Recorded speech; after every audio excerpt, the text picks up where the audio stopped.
The silent years the galaxy had grown comfortable with silence. For 15 years, Earth had said nothing, done nothing. The blue planet that once sent explorers across the stars now kept to itself, trading quietly and avoiding conflict. The other species had learned to ignore humanity, treating them like a minor player in galactic affairs. Ambassador Zethkar of the Vaxery Consortium found this amusing. From his office on the trade hub of Nexus Prime, he often joked with his colleagues about the tame humans. They had become so peaceful after the Galactic Accord was signed. No more territorial disputes. No more aggressive expansion. Just quiet compliance with whatever the major powers decided. They learned their place, Zethkar would say during diplomatic gatherings. Small species should know when to stay small. The Galactic Council had 5 major powers. The crystalline Althari with their energy weapons, the insectoid Kothora and their swarm fleets, the aquatic Nereid with their underwater cities and bioships, the reptilian Sarok with their heavy armor and brutal tactics, and the amphibious Vaxery, who controlled most of the galaxy's mining operations and trade routes. Humanity was not among them. Earth held one minor seat on the council, mostly ignored during important votes.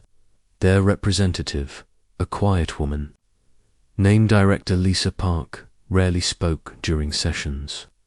When she did, her words were polite and careful, never demanding, never threatening.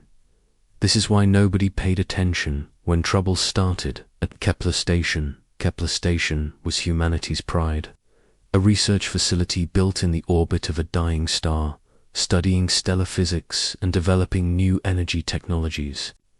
It housed 300 scientists and their families. The station was small by galactic standards, but it represented something important to humanity. Hope for the future. Dr. Marcus Webb had worked there for 7 years. He was studying stellar collapse patterns when the Vaxery ships arrived. 3 massive mining vessels, each the size of a city, demanding access to the star system's asteroid belt. This system is claimed by Earth, the station commander had transmitted. Please contact our diplomatic office to discuss mining rights. The response came in the form of plasma bolts. The mining ships opened fire without warning, targeting the station's communications array first, then the power generators, then the life support systems. Marcus was in the research lab when the hull breach alarms started screaming. He watched in horror as sections of the station vented atmosphere into space. Emergency doors slammed shut, sealing him in with 12 other survivors. They could only listen to the screams over the communication system as the Vaxery destroyed everything. When it was over, 297 people were dead. Marcus and his 12 companions were the only survivors, rescued 3 days later by an Earth patrol ship. The Vaxery had taken everything of value and left the station as a twisted wreck of metal and shattered dreams.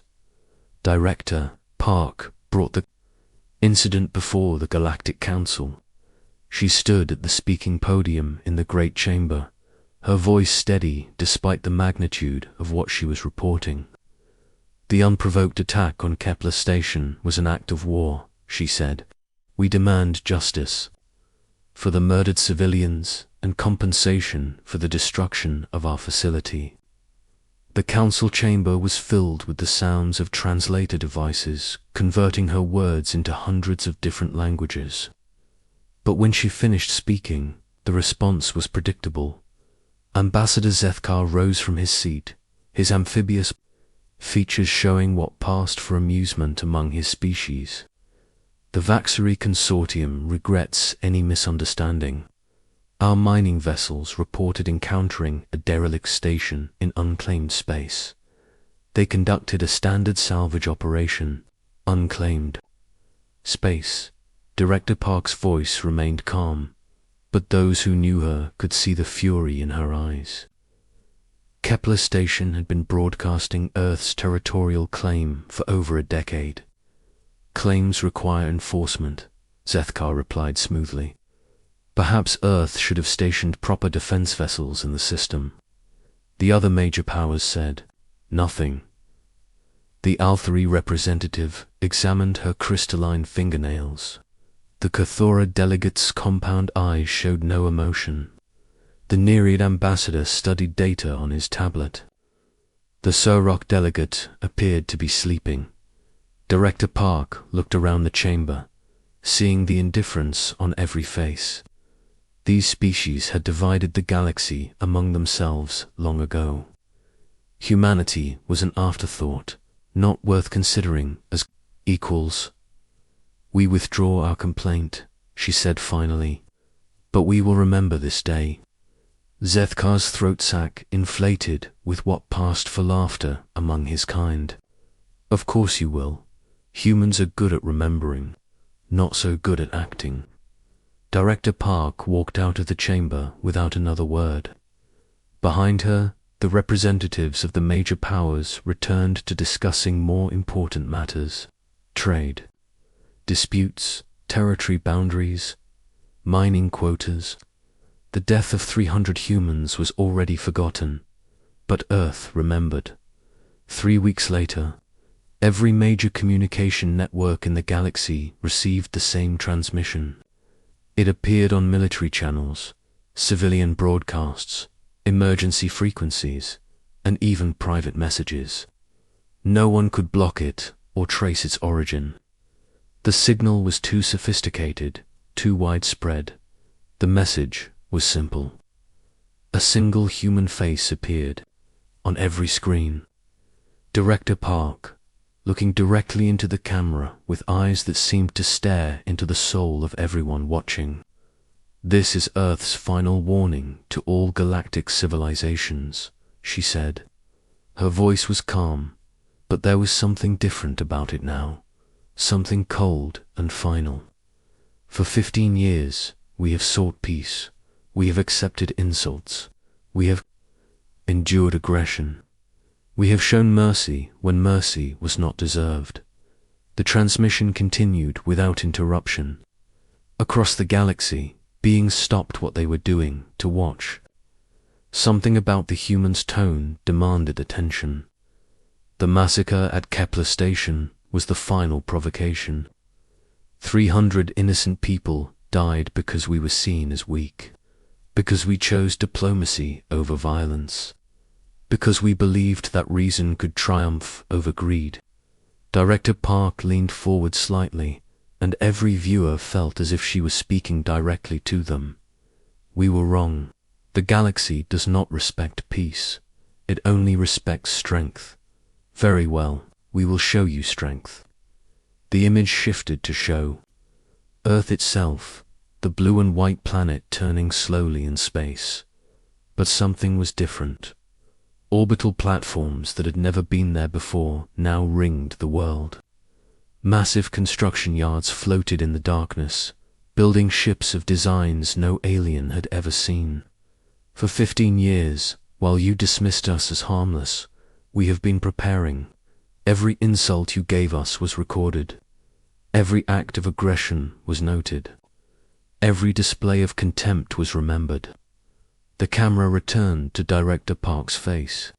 Her expression had not changed, but now every viewer could see what lay behind her calm exterior. Centuries of human history, wars and conflicts that had forged. A species capable of incredible violence when pushed too far. This is your last warning. Any further aggression against Earth or human colonies will be met with overwhelming force. We will not negotiate. We will not show mercy. We will not stop until the threat is eliminated. The transmission ended with coordinates. A seemingly empty star system on the edge of explored space. In 72 hours, we will demonstrate our capabilities at these coordinates. Any who wish to witness what awaits those who threaten humanity are welcome to attend. but come prepared to see the future of galactic warfare. The screen went black. Across the galaxy, reactions were swift and predictable. On Nexus Prime, Ambassador Zethkar called an emergency meeting of Vaxari military commanders. "Empty threats," he declared, his throat sac inflating with nervous laughter. "Humans making noise to seem important. We've seen their ships. Ancient designs, minimal weapons. They have nothing that can threaten us." But not everyone was so confident. In the deepest archives of the Althari crystalline libraries, ancient scholars pulled up files from humanity's early space age, records of their wars, images of their weapons, studies of their psychology. "They are pack hunters," one elderly Althari whispered to her colleague. "When threatened, they do not flee. They gather, they plan, they strike." The Cathora collective mind was already analyzing the transmission. The construction platforms around Earth were new. The ship designs were unknown. The energy signatures detected in the background readings were unlike anything in their databases. In the aquatic cities of the Nereid homeworld, military advisors studied the coordinates Earth had provided. The star system was empty except for a few asteroids and gas clouds. Why would humanity want to demonstrate their weapons there? The Saurok reaction was the most direct.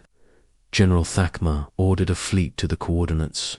If the humans wanted to make threats, they would face the consequences.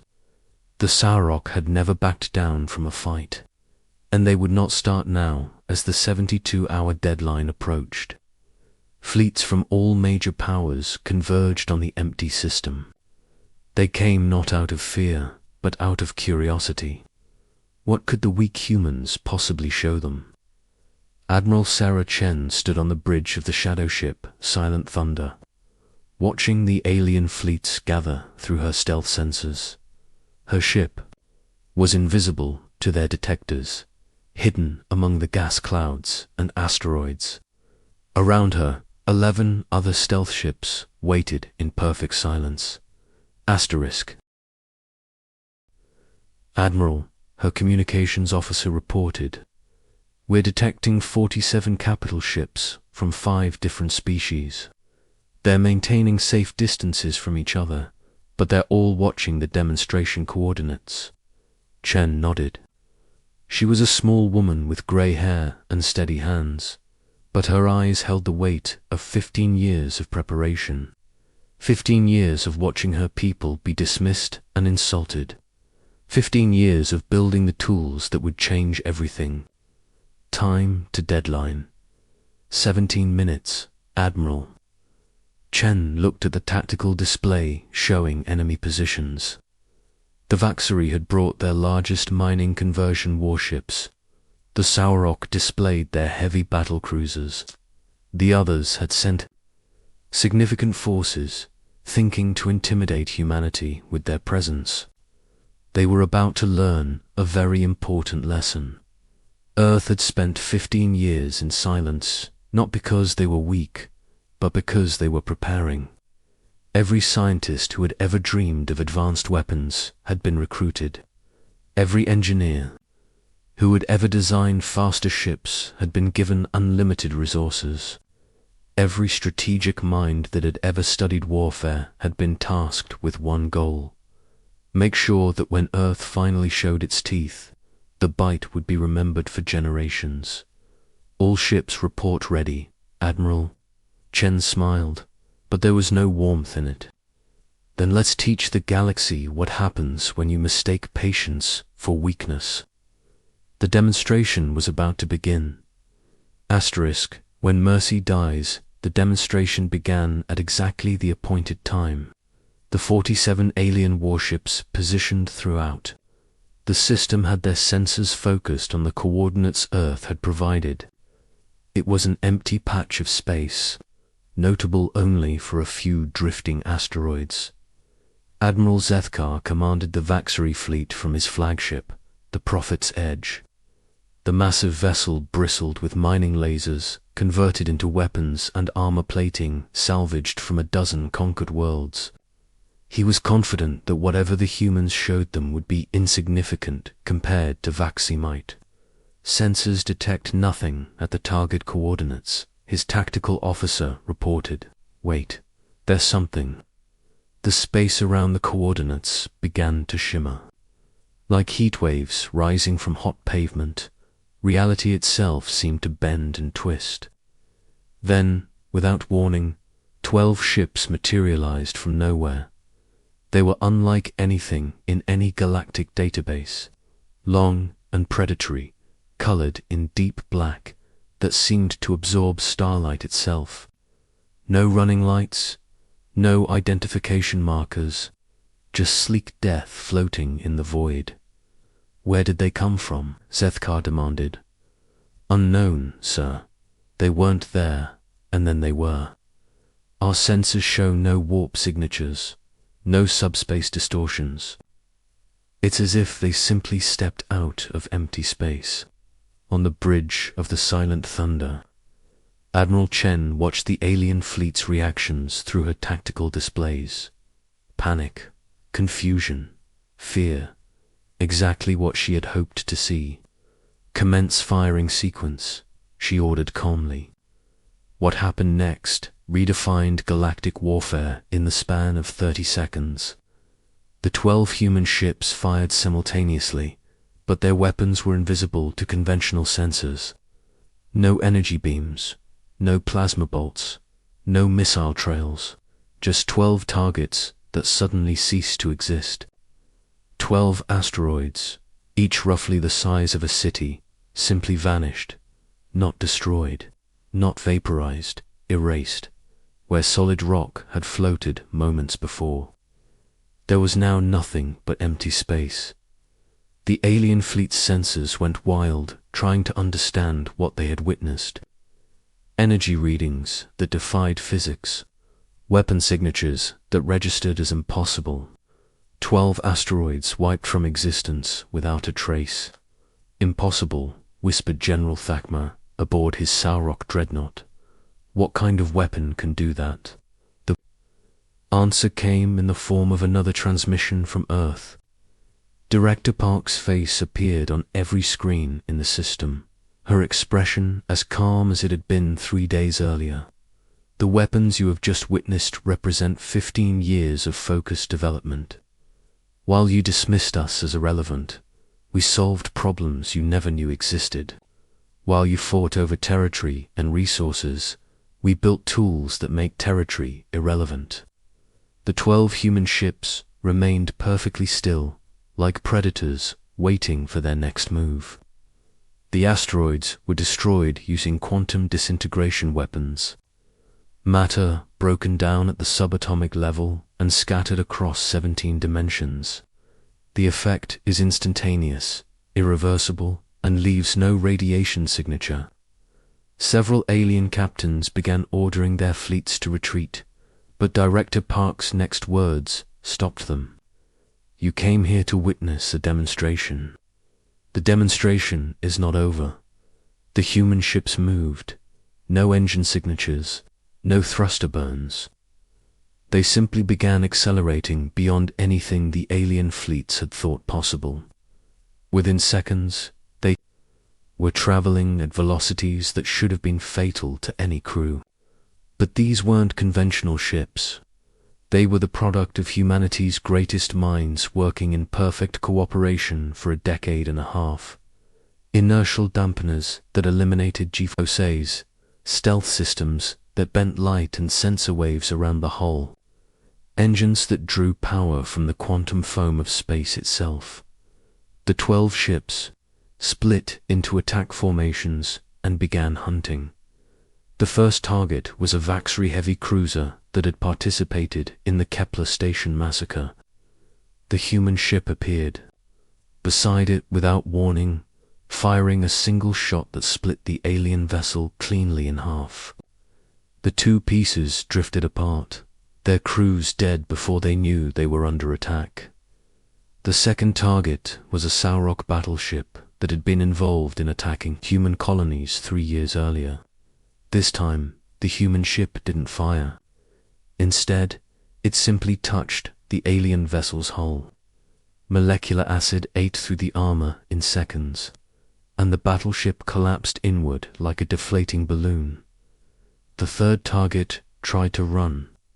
The Althari cruiser engaged its fastest engines and fled toward the edge of the system. The pursuing human ship caught it within minutes, demonstrating speed that made galactic records obsolete. The alien vessel was destroyed by a weapon that turned its own hull into an explosive, tearing the ship apart from the inside. In less than 10 minutes, 12 alien warships had been destroyed with surgical precision. The remaining fleets found themselves surrounded by human ships that had appeared from nowhere, weapons locked onto their bridges. Admiral Chen's voice echoed across all communication channels. This demonstration is concluded. You have seen what happens to those who threaten humanity. What you witnessed here is merely a fraction of Earth's current capabilities. We have weapons that can sterilize planets, ships that can appear anywhere in the galaxy without warning, soldiers who have trained for nothing but warfare while you grew soft on easy victories. The alien fleets remained frozen, afraid to move. Any action might be interpreted as hostile, and they had just witnessed what happened to those who opposed humanity. You will return to your homeworlds, Chen continued. You will inform your governments that Earth's patience has ended. Any future aggression against human interests will result in the complete destruction of the offending species. Ambassador Zethkar's throat sac trembled as he activated his communication system. Admiral, surely we can negotiate. The Kepler station incident was a misunderstanding. We can provide compensation, establish new treaties. The time for negotiation ended with the deaths of 300 innocent people. Chun's reply was ice cold. You had 15 years to show mercy. Now you will learn to live without it. The human ships vanished as suddenly as they had appeared, leaving the alien fleets alone with their fear and the wreckage of their dead. 30 days later, the galaxy learned that humanity's demonstration had been a promise, not a threat. The Vaxari Consortium made the mistake of thinking Earth was bluffing. They launched a retaliatory strike against a human mining colony in the Tau Ceti system. 50 Vaxari warships attacked the small outpost, expecting an easy victory against lightly defended civilians. They found hell waiting for them. Captain Elena Vasquez commanded the defense of Tau Ceti from her stealth frigate Ghostwalker. When the Vatari fleet arrived, they found the colony apparently defenseless. No orbital platforms, no patrol ships, no warning signals. The attack began at dawn, colony time. The Vaxari ships descended through the atmosphere, plasma cannons charging to glass the settlement below. They never saw the human ships rising to meet them. The Ghostwalker and her sister ships materialized inside the Vaxari formation. At point-blank range, their quantum weapons tore through enemy hulls like tissue paper. The Voxri barely had time to register the attack before half their fleet was destroyed. The survivors tried to retreat, but retreat was no longer an option. Humanity had learned efficiency from 15 years of planning.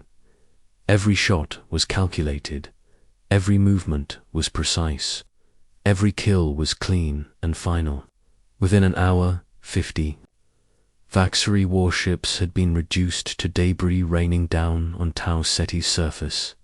Not one human casualty was reported. The colonists had watched the battle from their shelters, safe beneath energy shields that could withstand planetary bombardment. The message was clear. Humanity's mercy had died with the people of Kepler Station. What remained was something the galaxy had never faced before. A species pushed beyond the breaking point, armed with weapons born from brilliant minds and unlimited resources, the Galactic Council convened an emergency session. For the first time in the organization's history, the major powers were afraid. The humans had demonstrated capabilities that made all previous military calculations obsolete. Director Park attended the session, but not as a minor representative seeking permission to speak. She walked into the chamber flanked by two humans in black uniforms marked with no insignia. They said nothing, but their presence filled the room with menace. The council recognizes Earth's representative. The L3 speaker announced, her crystalline voice trembling slightly. Director Park stood at the podium and looked around the chamber. The same beings who had dismissed her 3 weeks earlier now watched her with fear and respect. Earth accepts the Council's recognition, she said simply. We also accept our new status as the galaxy's dominant military power. This was not our choice, but we will not refuse the responsibility. Ambassador Zethkar's throat sac was completely deflated as he spoke. Director Park, the Vaxri Consortium formally apologizes for the Kepler Station incident. We are prepared to offer full reparations and guarantee that such actions will never be repeated. Park's expression didn't change. Your apology is noted. Your guarantees are worthless. The Vaxri Consortium's mining operations in 17 star systems will be transferred to human oversight. Your military fleet will be reduced to 10% of current levels. Any Vaxri ship approaching human space without permission will be destroyed without warning. You cannot make such demands, Zethkar protested. The consortium has rights. Under galactic law, Director Park smiled, and every being in the chamber felt their blood freeze. It was not a kind smile. It was the expression of a predator that had grown tired of playing with its prey. Galactic law failed to protect 300 innocent humans, she said quietly. We no longer recognize its authority over us. We make our own laws now. The two humans in black uniforms stepped forward slightly. Their hands rested near weapons that no alien had ever seen before. The message was unmistakable. One by one, the major powers accepted Earth's terms. The Althari surrendered mining rights in 12 systems. The Kithara agreed to withdraw their fleets from human space. The Nereid offered to share their biotechnology in exchange for peace. The Saurok, despite their warrior culture, formally acknowledged human dominance in military matters. Only the Vaxari continued to resist, claiming that humanity's demands were unreasonable. Ambassador Zethkar stood before the council and declared that his people would never surrender to human tyranny. Director Park listened to his speech without emotion. When he finished, she activated her personal communicator and spoke a single word. Proceed. Across the galaxy, the Vaxi homeworld detected 12 unidentified objects approaching their outer defenses. The objects appeared on sensors for exactly 3 seconds before vanishing again. When they reappeared, they were inside the planet's atmosphere. The objects were not ships, they were weapons, designed specifically to end resistance permanently and efficiently. The Vaxri military launched everything they had, but their weapons passed harmlessly through targets that existed partially outside normal space-time. In 17 minutes, every military installation on the Vaxari homeworld was reduced to ash, not destroyed, not damaged, completely erased from existence. The weapons then departed as silently as they had arrived, leaving behind only smoking craters where the planet's defenses had once stood. Ambassador Zethkar received the report while still standing in the council chamber. His throat sac collapsed completely as he realized what had happened. Humanity had just demonstrated that They could reach any world, anywhere in the galaxy, and eliminate any target they chose. Do you require additional time to consider our terms? Director Park asked politely. Zathka's reply was barely a whisper. No, the Vaxry Consortium accepts all human demands. The galaxy had a new order. Humanity sat at the top, not through political maneuvering or economic dominance, but through the simple demonstration of overwhelming force. They had shown mercy for 15 years and received only contempt in return. Now mercy was dead, and the species that had dismissed humans as weak would spend generations learning to live with the consequences of their mistake. Earth had given one last warning. Next time, there would be no mercy. The galaxy had chosen to ignore that warning, and now they would live in a universe where human patience had finally, permanently ended. Asterisk.